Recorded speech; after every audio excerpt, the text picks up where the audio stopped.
Sosok putih, rambut panjang, tawa melengking.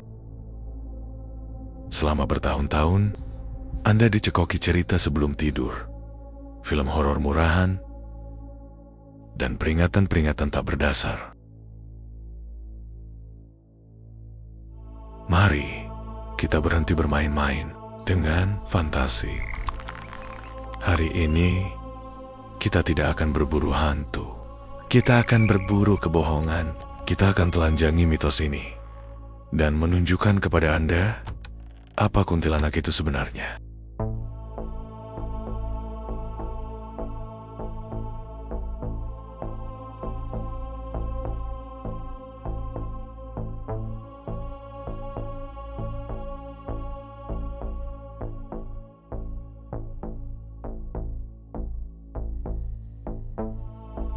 Mari kita mulai dengan fondasinya.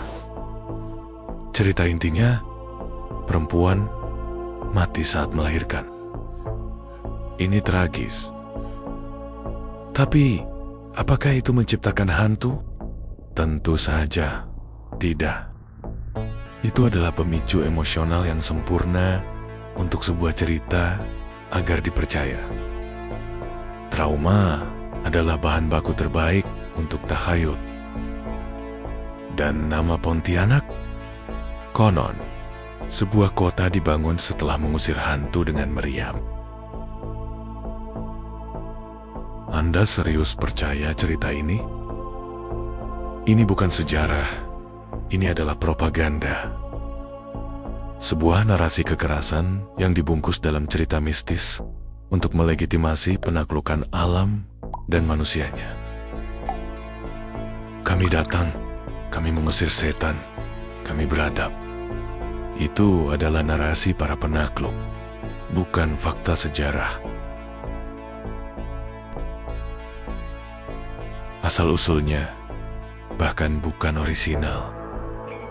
Sosoknya adalah ciplakan dari mitologi Hindu, Yaksi, yang kemudian dipoles dengan animisme lokal agar terdengar lebih otentik. Ini adalah produk daur ulang, sebuah tambal sulam dari kepercayaan-kepercayaan kuno yang sengaja dirakit untuk menciptakan ikon teror yang efektif. Bahkan dalam Hikayat Abdullah tahun 1845, beliau adalah seorang pemikir modern pada masanya, sudah menertawakan Pontianak sebagai tahayul bodoh.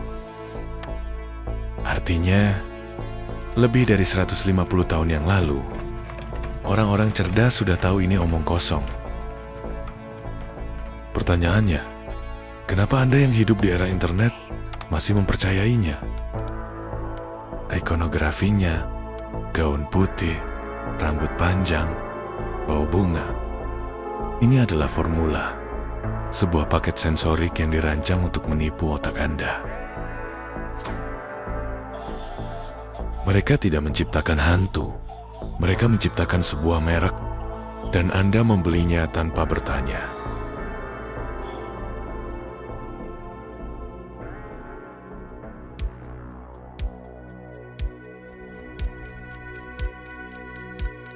Sekarang, mari kita bicara tentang fungsi sebenarnya. Mengapa mereka menciptakan kuntilanak? Jawabannya brutal dan politis. Pertama, dan yang paling utama, kuntilanak adalah alat penindas perempuan. Ini adalah belenggu tak kasat mata yang diciptakan oleh struktur patriarki untuk mengontrol perempuan. Jangan keluar malam, jangan tertawa keras, jangan menunjukkan hasrat. Kenapa? Karena jika Anda melakukannya, Anda akan menjadi seperti kuntilanak. Ini bukan nasihat, ini adalah ancaman. Sebuah cara pengecut untuk membatasi kebebasan perempuan tanpa harus membuat hukum tertulis. Mitos ini secara efektif mengubah separuh populasi menjadi tahanan rumah setelah matahari terbenam. Kedua, Ia adalah kambing hitam untuk kegagalan sosial. Dulu, angka kematian perempuan saat melahirkan sangat tinggi. Itu adalah horor yang nyata. Tapi, alih-alih menghadapi kegagalan medis dan sosial mereka, masyarakat lebih mudah menciptakan monster. Lebih mudah menyalahkan arwah penasaran daripada mengakui bahwa sistem mereka gagal melindungi perempuan. Kuntilanak adalah monumen bagi ketidakmampuan kita menghadapi kenyataan pahit. Tentu, ada yang bilang dia adalah ikon feminis, simbol perlawanan. Mari kita perjelas. Dia menjadi simbol perlawanan karena sistem yang ada tidak memberinya pilihan lain. Transformasinya menjadi monster adalah dakwaan langsung terhadap masyarakat yang menciptakannya. Dia adalah teror yang pantas didapatkan oleh para penindasnya. Kemarahannya adalah satu-satunya hal yang logis dalam cerita ini. Dan modernitas, negara rasional yang konon dibangun dengan mengusir yang irasional, itu adalah kemunafikan terbesar. Mereka tidak mengusir hantu. Mereka menekan sejarah, membungkam suara-suara alternatif, dan memaksakan satu versi kebenaran. Kuntilanak adalah hantu dari dosa-dosa modernitas itu sendiri.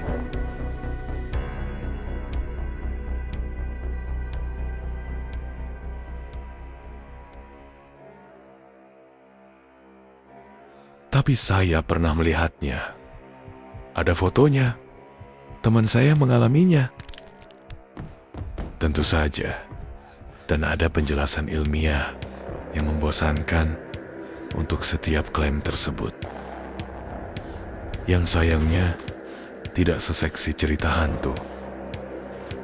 Setiap kali Anda melihat wajah di awan atau sosok di kegelapan, itu adalah pareidolia. Otak Anda yang putus asa mencari pola, bukan portal ke dunia lain. Setiap kali Anda merasa ada yang mengawasi, itu hanya infrasonik atau medan elektromagnetik yang mengganggu otak Anda. Tubuh Anda merespons frekuensi, bukan arwah.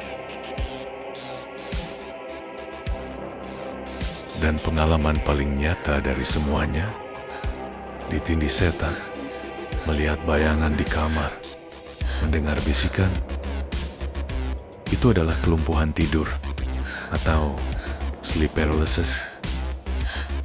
Ini bukan kunjungan dari alam baka. Ini adalah korsleting sementara di otak Anda saat transisi dari tidur ke bangun. Halusinasi yang Anda alami terasa nyata. Tapi itu produk biokimia Anda sendiri. Otak Anda adalah hantunya.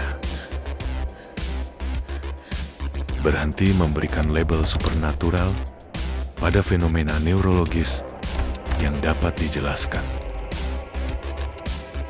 Itu adalah bentuk penolakan terhadap sains.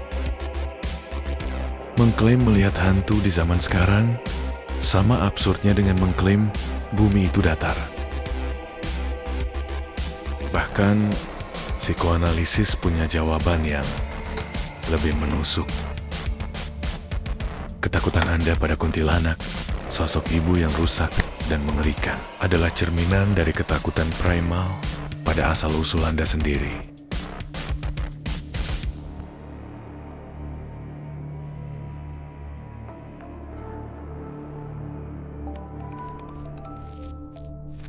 Jadi, apa itu kuntilanak? Dia bukan hantu. Dia adalah kebohongan. Sebuah kebohongan yang digunakan untuk mengontrol perempuan. Sebuah kambing hitam untuk menutupi kegagalan sosial.